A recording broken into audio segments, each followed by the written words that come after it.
What's up, guys? So I talk a lot about how trust is a big component of my training. And so I'm going to kind of show how I'm building that trust with cows while I'm trying to introduce him to our bathtub. He's scared to jump into it. And so I'm right now just kind of using a Kong filled with some raw food to see how can I get him to trust me next to this big scary thing that he's not sure about. And just hang out. Can he just kind of take some food out of my Kong here while I offer some verbal praise, some physical praise, and even better, some nums.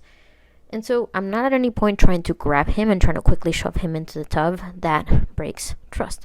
His body language is not necessarily saying, hey, please grab me and put me in here, or that he wants to be in the bathtub by any way, shape, or form. Really, the only thing getting him in there, it's the food, right? And so right now I'm just like, hey, trust me around this thing and let's make this a game. Don't even worry about jumping into the actual tub, which is why I'm using my legs here as a support.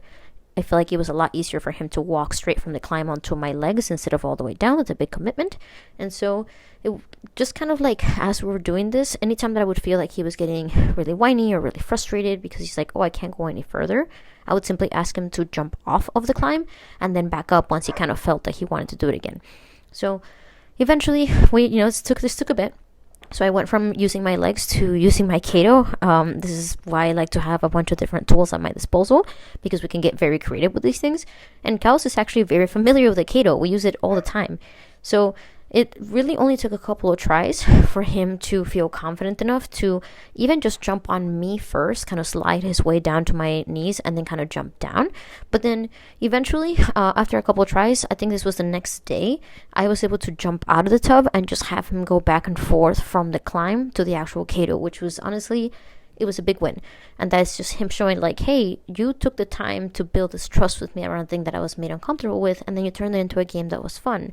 So we were very quickly, I think this was like the second day later on in the afternoon, I was able to take off the climb completely and then just have him hop right onto the Kato. So our next step is going to be for him to continue doing this until he's super comfortable. I only did a couple of tries without the climb just because he was at the end of our session. But my next step is for him to be able to jump into it without the Kato. If right now I have to shower him with the Kato down, it's really not the end of the world. But I just kind of wanted to show you how important it is to take your time, especially with puppies like ours, to build this trust with your dog. Happy training.